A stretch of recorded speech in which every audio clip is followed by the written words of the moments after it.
Welcome to Hear Her Sports. I'm looking forward to sharing this week's episode. I'm speaking with Helena Scutt, a Rio 2016 Olympian who competed in sailing in the 49er FX, which is a very fast women's high-performance skiff. She's now training and racing in an even faster boat, the Narca 17, one of the few mixed genders events in the Olympics. She has her sights set, realistically I'd say, on Olympic gold in Tokyo 2020. She explains both of the boats while we're talking. She also literally just finished her master's in mechanical engineering at Stanford, where she also earned her undergraduate degree in engineering and was co-captain of the varsity sailing team.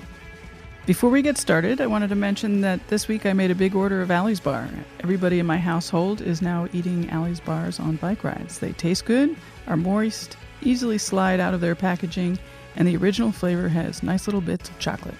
Order using the promo code HERSPORTS to get 50% off and free shipping at allysbar.com. ALLYSBAR.com. And now here's Helena. Hi, good morning. Well, welcome. I began by asking her if racing in the Olympics lived up to her expectations. Yeah, absolutely. And I think more than anything, I learned to fall in love with the process. Like it wasn't about, to me, when I think back to the Olympics, I don't just think about the experience in Rio de Janeiro itself. Of course, I think about that, but I also think about all of the fun times and all of the challenges leading up to it. They're kind of inseparable in my mind, and I wouldn't trade that journey for anything. Do you think that that's how most athletes end up feeling, or are your thoughts unusual? Well, one thing is I know I'm planning to go for it again and train for 2020. And I think for that to be a decision that I want to make, you have to love the process. And I think I can kind of picture some people that I know, maybe it didn't live up to their expectations for whatever reason. And knowing them and knowing that they didn't necessarily enjoy all of the other aspects that came with it. So when they get to the Olympics and it's maybe not like their specific event didn't go their way or whatever it was, then I think that can be harder to grapple with.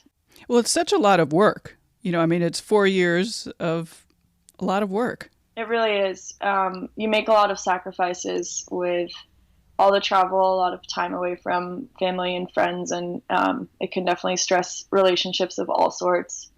A lot of people, for very few sports, I would say, is there an actual, a real financial upside. You hear a lot about the big sponsorships and the big contracts, but the majority of athletes, they are doing it because they love it, and financially they're just trying to get by.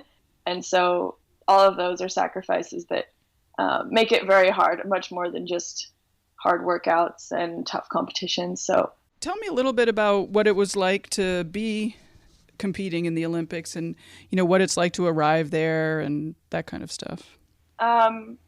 It's a lot of hype, I guess. Beforehand, you're trying to really start to focus in and look inward and make sure you're mentally prepared.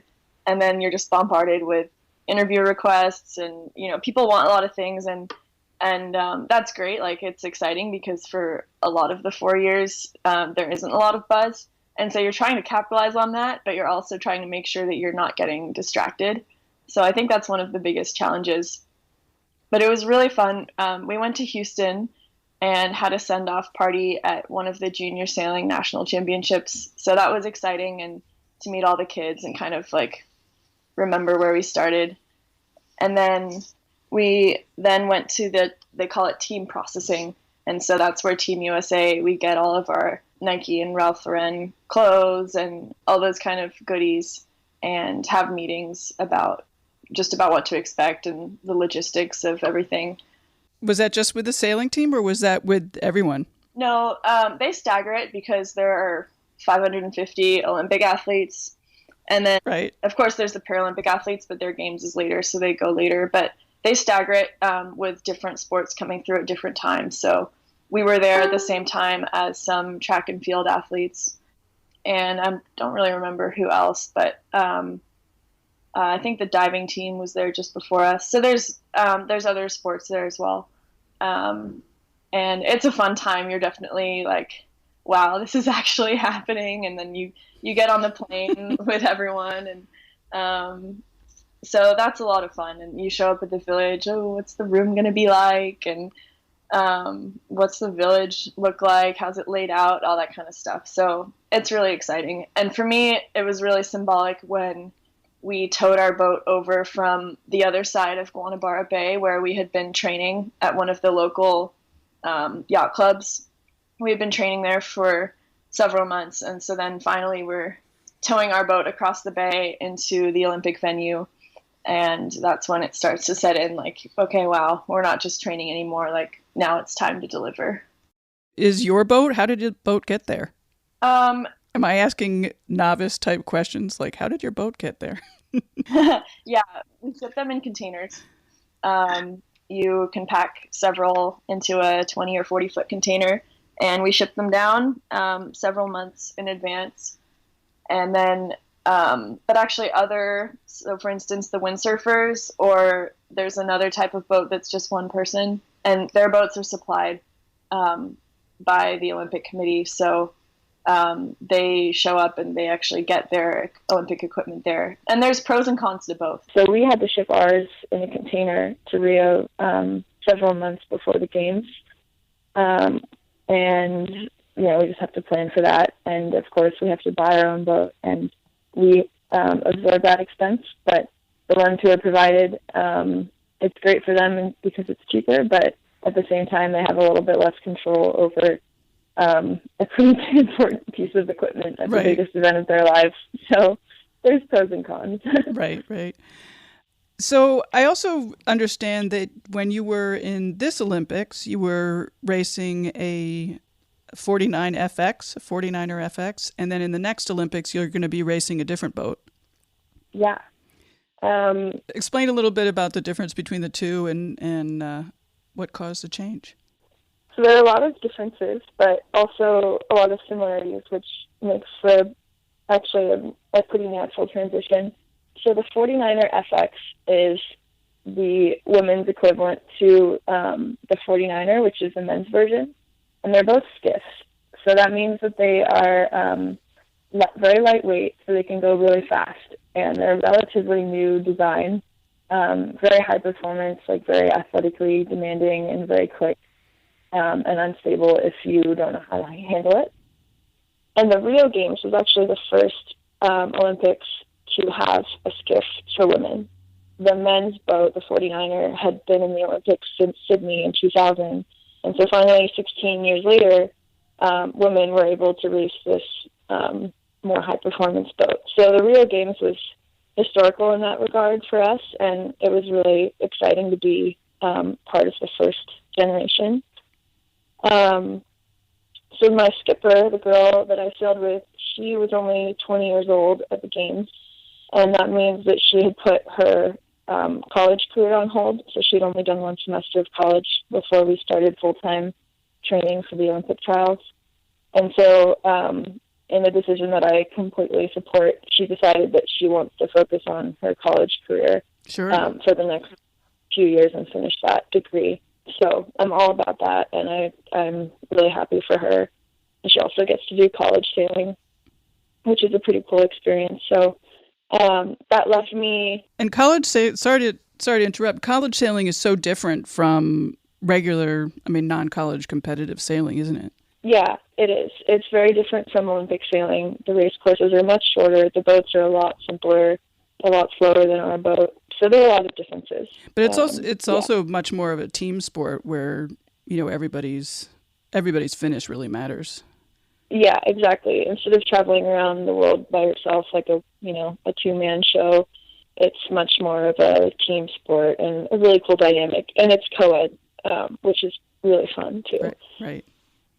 Yeah, so that left me thinking, okay, I'm either going to not sail or I'm going to go for 2020. And for me, I've been finishing my master's degree this year, and I just knew that I didn't want to do an Olympic campaign again if I wasn't going to be 100% in and with a realistic shot at winning a medal. So it was kind of like became an all or nothing for me. Unfortunately, the opportunity came along to sail with a guy, his name is Bora Galari, and he raced at the Rio Olympics as well. And so the boat that he sailed is called the NACRA 17, and it's 2 people. It's a catamaran, which means it has 2 hulls, kind of like more of the beach boats that people imagine, but it's definitely not a beach boat. It's still really high performance. So the opportunity came along to sail with him, which was a great one. And another exciting change is that they just made the boat hydrofoiling, which means that it generates so much lift in the water that it ends up lifting out of the water by a few feet. And so that is a lot less drag because the boat itself is no longer in the water. And so you can go really fast. Things happen very quickly.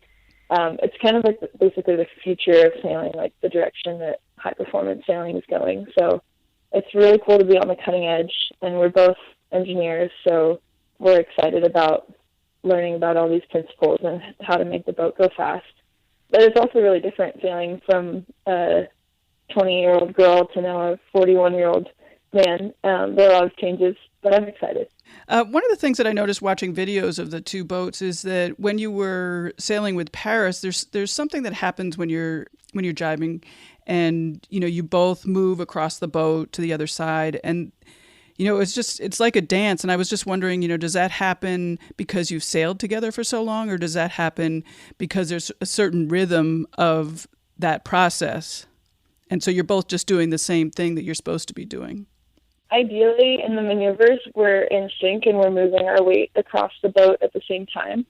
And yeah, really what happens is we've done it so much.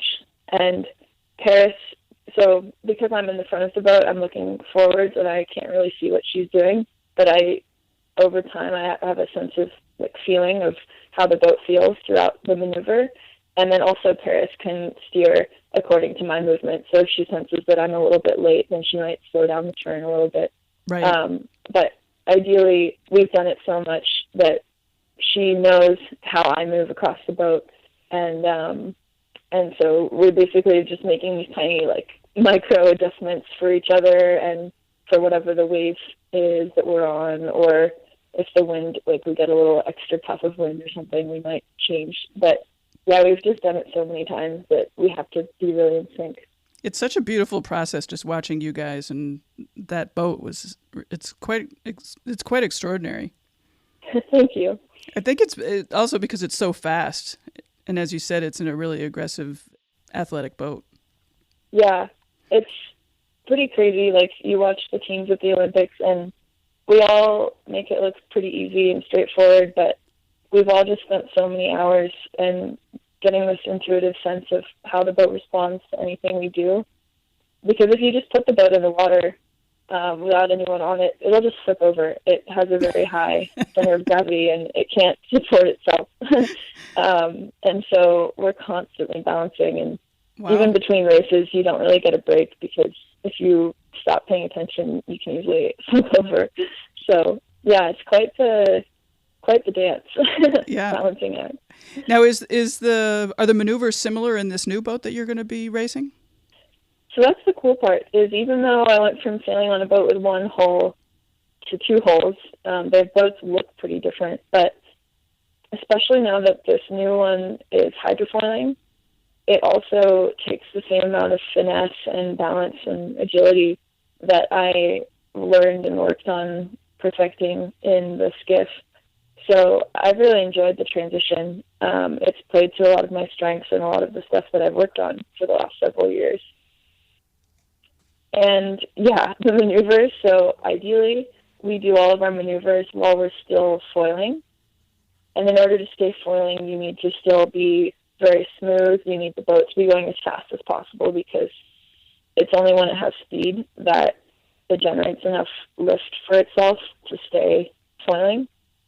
And so Bora and I were the first team ever to do a foiling jibe, which means that we complete the drive without ever dropping off of the foils. So that was really exciting. And then next on our list is foiling tacks. And yeah, eventually we'll be able to do the whole race course without ever coming off of the foils. Wow. Which would mean dropping down into the water a little bit. Right. And so explain a little bit how the boat gets going on the foil. I mean, are you doing anything, or is it just a matter of reaching a certain speed?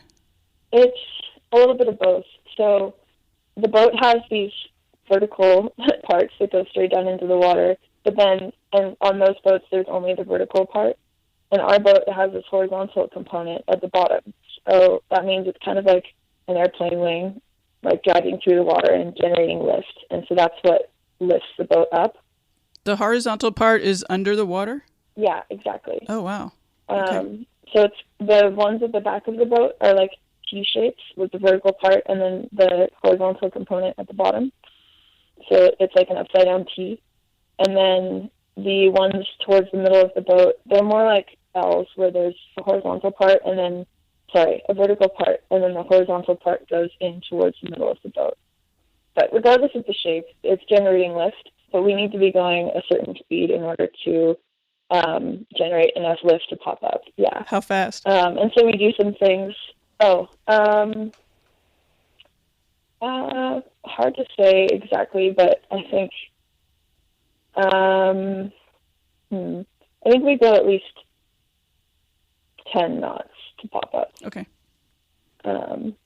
We can start foiling in 6.5 knots of breeze upwind and about 5 knots downwind. So we have to generate our own apparent wind to get going fast enough to hydrofoil. And so we do some things like move our weight backwards in the boat to, like an airplane is going to angle itself upwards to take off a little bit. But first it has to get the speed, so that's kind of a similar concept. And we power up the sails a little bit, but then once we're hydrofoiling and we're going faster, then we make them flatter so that there's less drag. So there's a lot of engineering concepts happening, and meanwhile you're still being very physical, moving around and pulling on the ropes and everything. And then you add the strategy and the tactics of other boats around you going really fast. And you can imagine how it's pretty full on. Yeah. How much do you work on strategy, and how much do you work on, the other aspects of training? So right now, everyone is learning how to sail these new boats. And it was kind of a similar thing last time because it was the first Olympic quad for the women's skiff. And so with boats that are just so challenging to sail, regardless of any other boats around, you focus a lot on your maneuvers and your boat speed first before you're even able to think at all about tactics. But then really the last 2 years, as you get closer and closer to the competition, when everyone's better at sailing the boats, it became a lot more tactical because people had less of an advantage on the boat speed. So we will debrief using videos from our training so that we can watch situations again and analyze them and think about what we might have been able to do better or anticipate better. But it's really like a lot of people describe it as a game of chess. And you're not just racing one other boat at once. We're racing usually about 30 other boats at the same time. And so there's a lot going on. But I think that's one of my favorite things about the sport is that no two races are the same. And it looks like total chaos. Yeah. We can't go straight into the wind, so we end up having to zigzag upwind and downwind. So we're always doing these kind of 90-degree turns and on collision courses with each other, and then we have to go around marks, which are inflatable buoys that are in the water. And so whenever boats are converging to go around those marks, there's a lot going on. And that's where you really have to trust each other, that the person steering is going to make those split-second decisions and that the person crewing can adapt and keep the boat going fast as necessary. So it's so much teamwork and coordination. It's really cool. Are you involved when you're racing? Are you involved in tactics at all, or do you sort of let him take over or let her take over? I'm definitely involved. I need to give them, one of my biggest roles is just giving as much input as possible. So notifying them well in advance, like, hey, we have this boat coming. And then sometimes I'll give input on what I think our move is, but other times I'll just provide the info and let them decide what to do with it. It depends on the situation. And then I'm also looking around at the whole race course, trying to find where is the place with the most wind, because that's usually a good thing to go to, or where is there less current, for instance. So there's a lot of factors that we're always trying to take into account. And so it's really nice to have two minds thinking about that instead of just one. Mm-hmm. But ultimately, the person steering it has to be their decision, and especially the split-second decisions where you're coming into the marks with fast boats everywhere. So it's mainly just providing info and making sure that there are no surprises, while at the same time being ready for anything when things get close. And how did you end up as a crew member? I mean, I'm assuming that you prefer doing being the crew and not the skipper. And so how did that happen? And what do you like about being the crew member? It kind of happened at first just because I started sailing a lot later than most people, or started racing at least.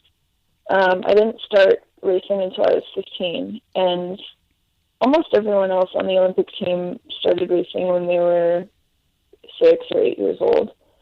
So I had a relatively late start, which meant that, especially in the more simple boats, the skipper makes a lot more of the decisions, and the crew doesn't need to be as experienced. And so I started out as a crew. But it's just funny, like, a lot in the U.S., we need a lot more women crews, especially for the Olympic boats. So as I grew up, I realized I was a pretty good size for these Olympic boats that needed crews, and so I just decided to stay in that role and try to be a weapon, try to be the best that I could be. And it's definitely hard. Sometimes the skippers get more credit. They refer to the boats only by the skipper's name, for instance, sometimes. So there's things like that that are annoying. But I really love the role.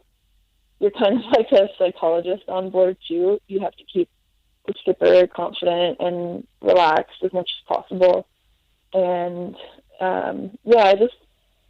I love making the boat go fast, and you don't need to be steering it in order to do that. So right. I enjoy being a crew. And other than your size, what other strengths do you have for being the crew? I think I am calm under pressure, and that's a really important skill.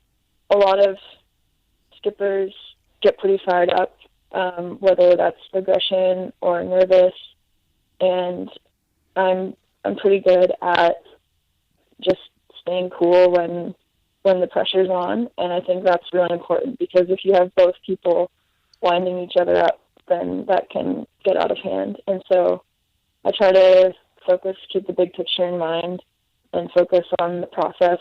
And psychologically, I think that's an important skill for the crew.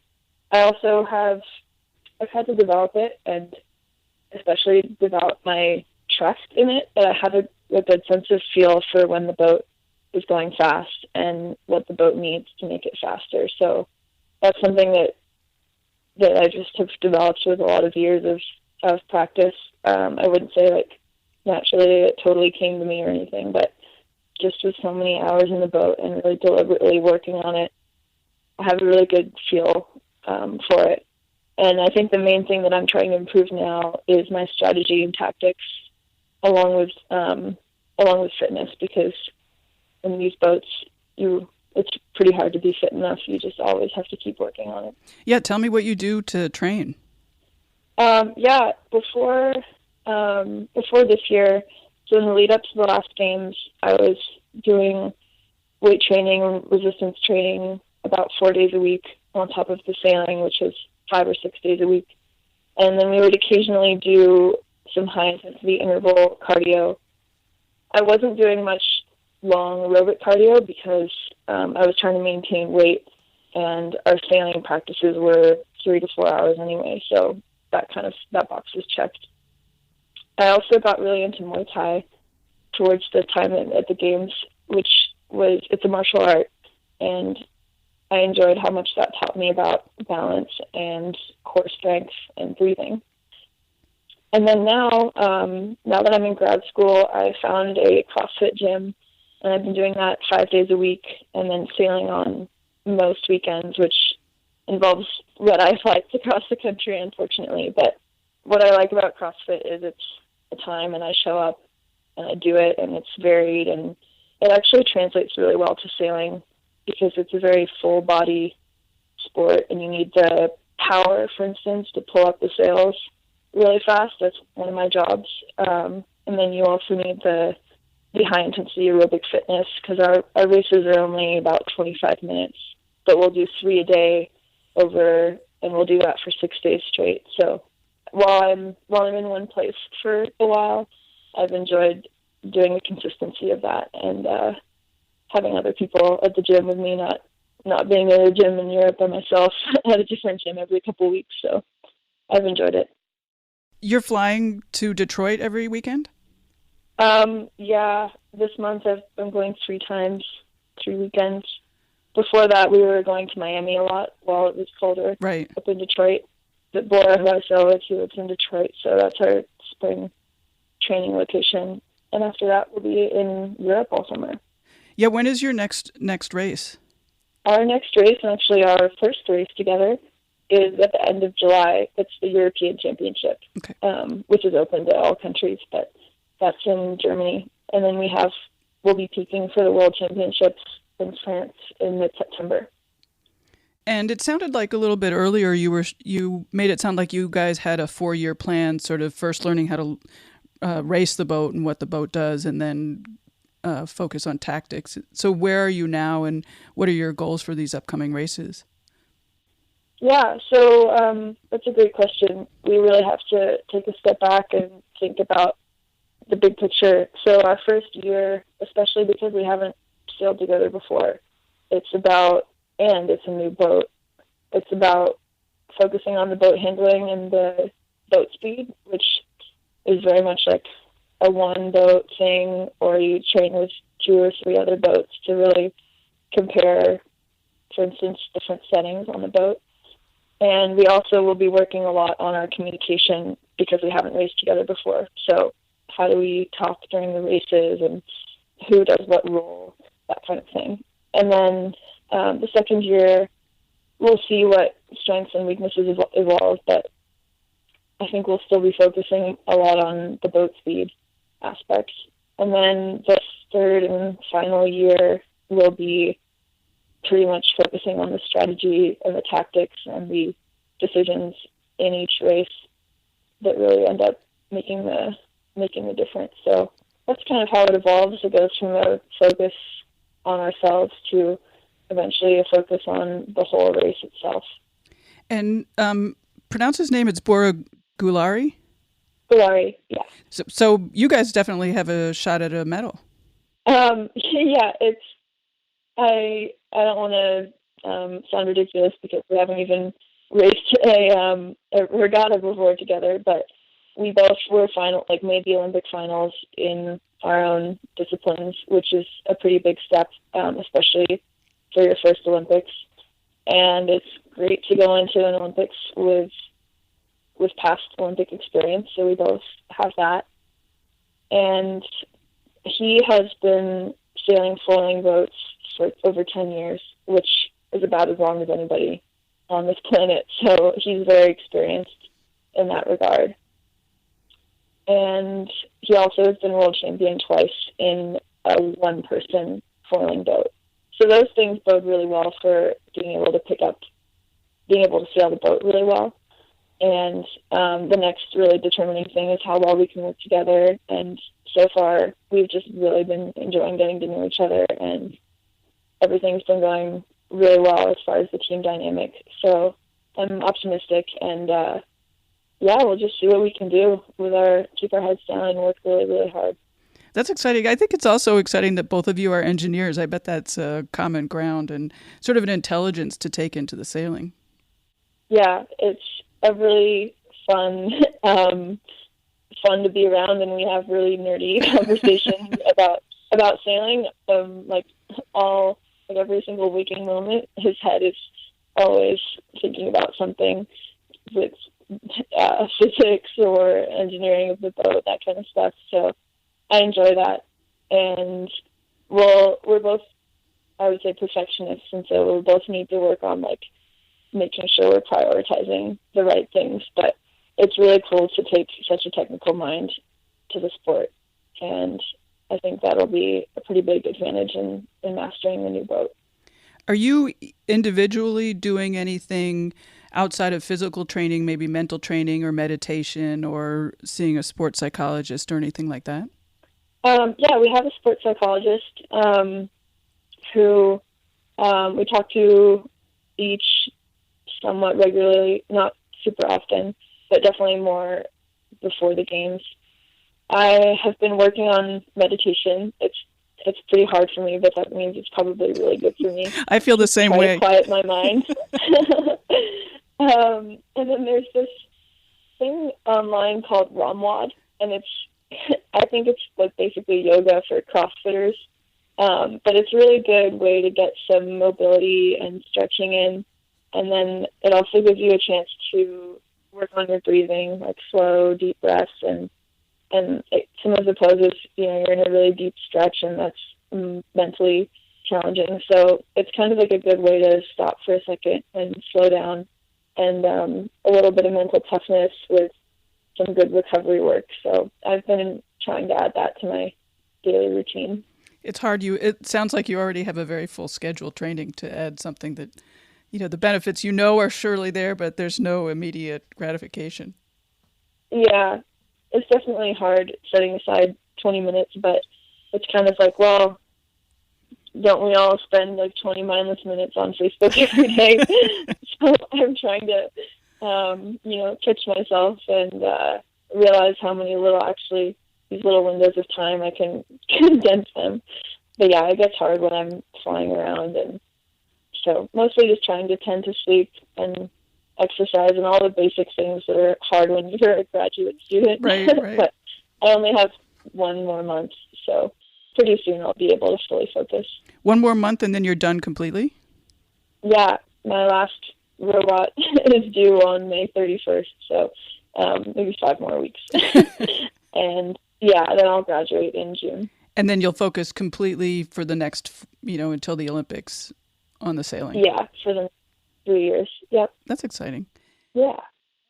Is there anything unusual about your preparation or training?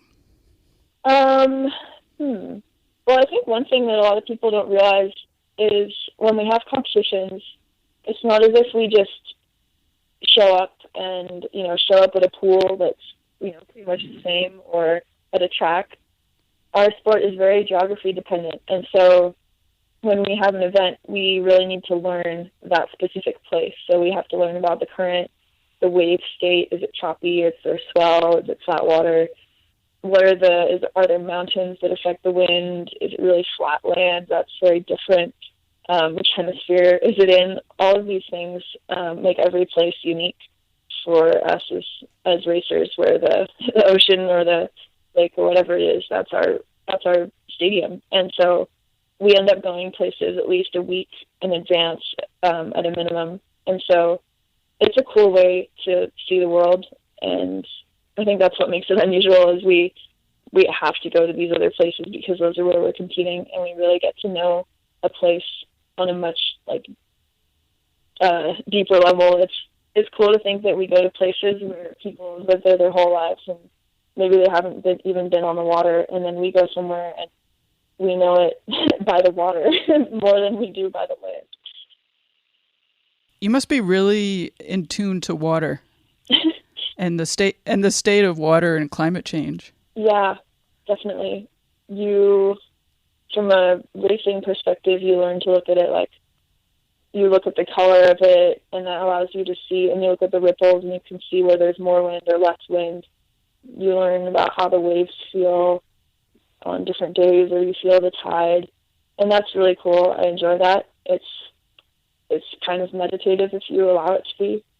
And yeah, you you see the way that humans are affecting this planet that is not good, and that we all really need to act together to honestly save it. Yeah. Once you graduate, will you live in a certain place? Will you sort of be mobile all the time? Homeless? That's a very good question. The last campaign, it was a pretty concentrated effort where we only had one full year before the Olympic trials happened. So we were traveling all the time, and I was just going home to Seattle, which was very infrequent. And now I think I will be based in the Bay Area, the San Francisco Bay Area, for the times, when I'm not traveling so much. But for instance, this summer we'll be in Europe for at least 12 weeks straight. So until I get back from that, that's when I'll start thinking about somewhere to rent. But yeah, who knows? I'm pretty open, and it's nice. I'm not at a stage where a lot is tying me down, so I'll just see what works out best for me. Right. Do you have any tips for young sailors that would like to race? Yeah, I think my biggest thing is that sailing can be a sport that seems kind of mysterious and intimidating when you haven't done it, or even when you're starting, or even a few years in. And it's easy to look at people who are really good at sailing and think that they have some natural talent that you don't. But I really believe that you can always improve these kind of things if you're just more conscious of it. Whether it's reading the wind, like that's something that you can practice, but no one is actually born with it. Or it's easy to look at people sailing a race and think, oh, wow, like they did that perfectly. But actually, a lot of times you do a race, and before the start, you don't know what the wind is going to do, and you can't predict that. But you can make strategical calls that mean you have a bigger reward versus risk. And so it makes you look really smart, even though you actually didn't know what was going on. But you just kind of make these calculated decisions with high percentages, and over several races, those add up and really go your way. Were you really calculating in how you learned how to sail and be competitive? I would say I'm maybe more of a calculated than an intuitive sailor. Paris is who I sailed with last time, is a very intuitive sailor. I'm not sure which one Bora is yet. Yeah, but when it comes to feeling the boat, I'm much more intuitive. Yeah, it's a cool balance to see how people are on different ends of the spectrum. And when you were learning to sail, did you do a lot of reading about wind and tactics and things like that, or was it all just based on experience and being on the water? I didn't really do much reading. It's at first you just have to spend a lot of time on the water. Before the Olympics, I read a little bit more about tactics and strategy articles and a book or two, and that helps. I learn well that way. But for instance, Paris, she isn't the kind of person who is going to pick up a book about sailing. So it depends on how you learn best. And it's also hard when you're sailing all the time. Kind of sometimes you just need to go home and check out and not think about sailing. Right. Yeah, but there's definitely lots of good resources and there's so many ways to improve your sailing, even if you can't actually get on the water. I also know that you had a very major accident, and I was wondering if you had tips for athletes recovering from major injuries or, a setback of any kind, because it sounded like you remained optimistic and hopeful and, bounced back very, very easily. I mean, it probably wasn't as easily as the articles make it sound, but right. It was very impressive. I think I usually downplay it in interviews. It was very hard. Like when it first happened, it was in France, and it was hard to get a real answer from the doctors about what happened. So that was scary. I did end up recovering what I thought was really fast. It's hard for me to slow down as a person, and I'm not used to having my health, be in my way. What made me determined to get better and get back at it was all of a sudden when you can't do something that you love so much, it makes you realize just how much you need that. And for people that are fortunate to be able to return to their sport, I think for me it was a really eye-opening thing about, wow, I really love this. I actually do really need it. And so I'm going to put more of myself into this than I ever have before. So that made us stronger as a team. And then for people who are unfortunate and they can't return to their sport, I really do think that there are other activities out there that can give people the same feeling. Like, a lot of what we love about something that we do is not necessarily like the actual action, but it's the mentality that it gives us, like being totally immersed in a moment. And there are lots of different ways to do that. And maybe it's being outside in nature. There are also lots of ways to do that. Maybe it's working with a team and doing something like a goal with friends. Then there are also many ways to do that. So I think it helps you identify what you love about something. And it was scary for me when we would have races after the accident and we would be in a similar situation to what the accident when I was hit by the other boat, what that happened. But Paris I would be kind of leaning up, not trapezing as hard, and Paris would still be flat out, like sending it. And I would look at her and be like, oh, she wasn't the one who got hurt. Like, how dare she, like, put us in this situation again? Like, she doesn't get what happened to me. And then I realized that that's, like, not the way you can race. If you want to be a competitor, you need to be fearless and just all the time, quote unquote, sending it. And so having her actually, even though I resented it at first, what she was doing really helps me to overcome it and be like, no, I'm not going to half do this because I'm afraid. We just have to fully engage.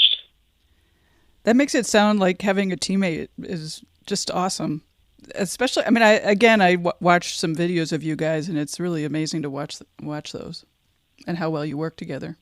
Thanks. Yeah, it's something that you have to nurture the relationship as much as you, or even way more than you take care of the boat or take care of yourself. You have to really be mindful of the other person, and you can only succeed when both people are really, really happy and in a good state. So it always is something that you always try to improve.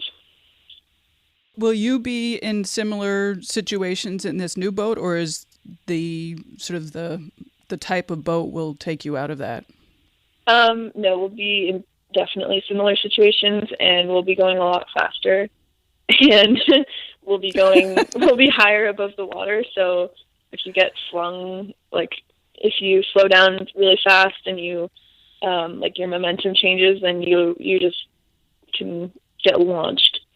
So yeah, there's definitely the potential for that. And we didn't wear helmets very often in the last boat, but in this boat we will be going pretty fast, and things will happen very quickly with other boats. So helmets will be, at least for me, yeah, on windy days, it's kind of be like something that's pretty smart. Are you afraid, or are you aware of your fear, or does it not even faze you right now? I have pretty much overcome the fear. Like, I don't think it's anything I don't think it's something I will be able to be completely over, because when you break your spine, you're like naturally going to avoid situations. But I do think that it's not really something I hardly ever think about it when I'm sailing.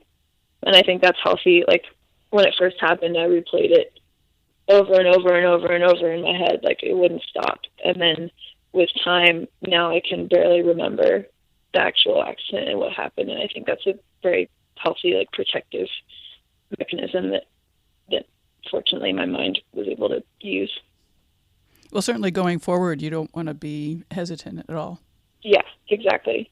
And it's like kind of this paradox where things can be more dangerous if you start slowing down or like do things that other boats don't expect. Right. And so you need to, and maneuvers, for instance, jives, if you slow down, then the boat kind of loads up and it's going to make the maneuver harder. So there's a lot of things where it's counterintuitive, but by just fully sending it, it's actually safer and usually easier.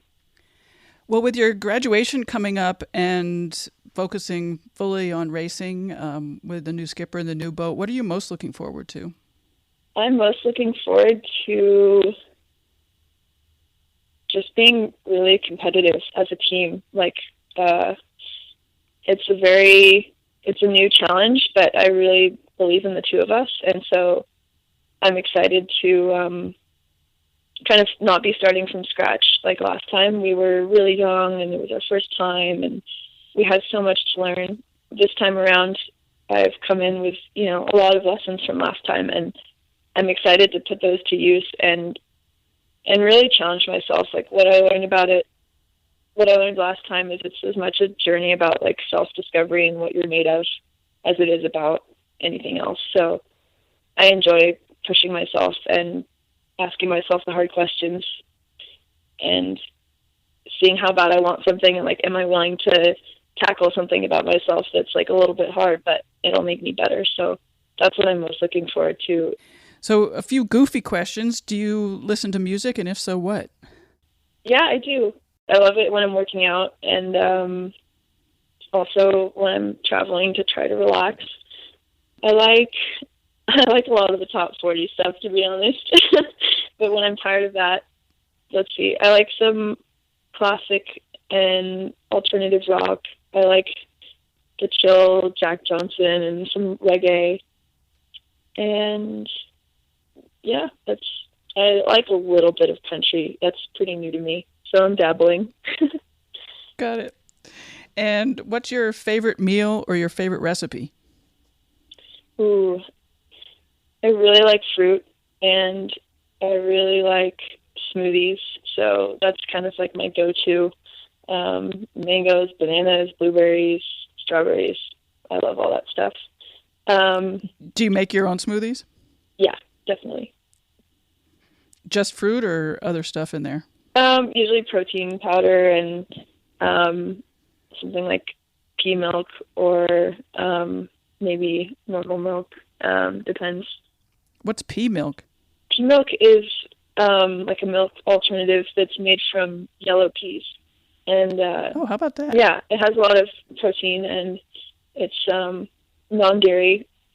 Yeah, so I also use yellow pea protein powder, which it makes me feel less bloated than, for instance, a whey protein powder. And yeah, so I'm trying different things out.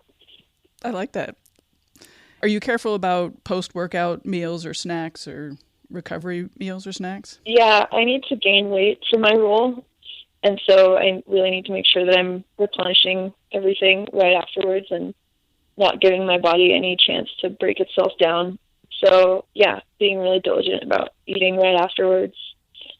And sometimes like right before the games or in the lead up, it was an extra protein shake right before bed kind of thing, even though I wasn't hungry at all. So yeah, just sailing and working out really burns a lot of calories. So just trying to pack those in. And one final question, do you have a secret indulgence? Ooh, a secret indulgence. Well, there are two things. I love dark chocolate, and I love milk chocolate too, but it's healthier. Dark chocolate's healthier. And then I recently discovered Epsom salt baths, and you can get lavender scented Epsom salts, which is super relaxing and really good for recovery. And yeah, it feels really indulgent, but it's also good for recovery. Excellent. Well, thank you so much. I really appreciate you taking the time to talk to me. Thank you. Yeah, really excited about this podcast and about what you're doing for women in sports. So thank you. Oh, you're very welcome. Thanks for listening. Hey, sign up for the bulletin that I send out every other Thursday. It's filled with lots of excellent information and links to great stuff, including videos and suggestions from guests. Also, a few explanatory links if you want to find out more about the guest sport. Sign up at hearhersports.com. Also, please review and rate this podcast on iTunes or wherever you listen to podcasts. It really does make a difference, and it helps other people who are interested in women in sports and female athletes find this podcast. You can find us at hearhersports.com and on Instagram, Twitter, and Facebook at Hear Her Sports.